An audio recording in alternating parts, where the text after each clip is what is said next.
how can we burn fat? Well, that's what we all want to do.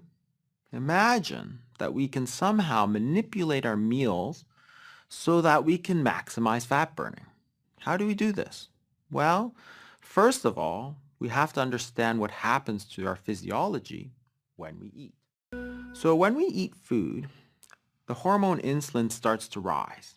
And insulin is a storage hormone. It stores some of this energy in our livers and in our fat cells.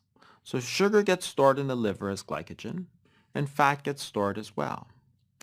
When we stop eating, the insulin levels start to fall, and what happens is that we start to bring this energy back out. So that when we're fasting, usually during sleeping, for instance, we don't have to constantly eat to feed ourselves because we're generating this energy from the fuel that we've stored away. And this is a normal situation. So you eat, energy gets stored. As you don't eat, the energy comes back out.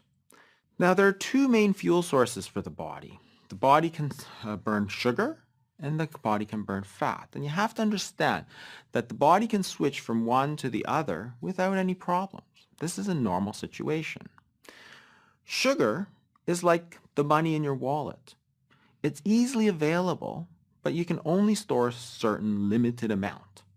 So you can take it in, you can take it out. It's very easy for the tissues to use. Fat, on the other hand, is like the money in your bank. There's an unlimited amount of storage, but it's not so easy to get to. You have to go to the teller. It's not immediately available to you like the money in your wallet.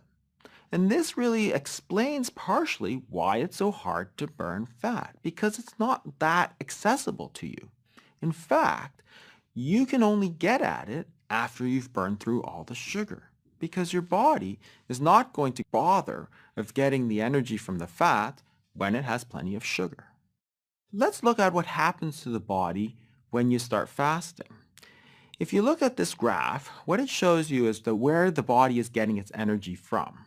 That's the oxidation rate on the left-hand side.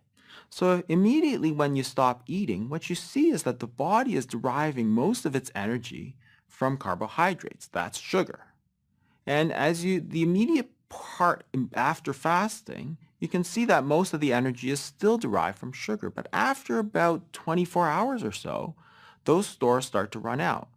The glycogen, which is the stored sugar, is starting to run out. And as you stop getting energy from your sugar, then you can see the green line, which is the fat burning, starts to ramp up. What you see in essence is a switch here from burning sugar to burning fat.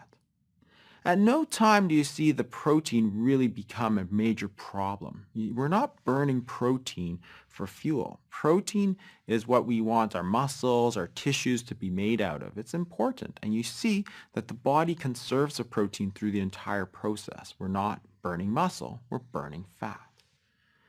So what we're really talking about is how to switch over from burning sugar to burning fat. How do you do this? Well, a low-carbohydrate, high-fat diet is going to prevent the sugar from being stored in the first place. So if there's no sugar being stored, your body is naturally going to be able to go to the fat. But what happens if you have a lot of sugar stored already? Well, fasting is a great way to burn down all this sugar. Once you burn down all this sugar, then you can start burning fat.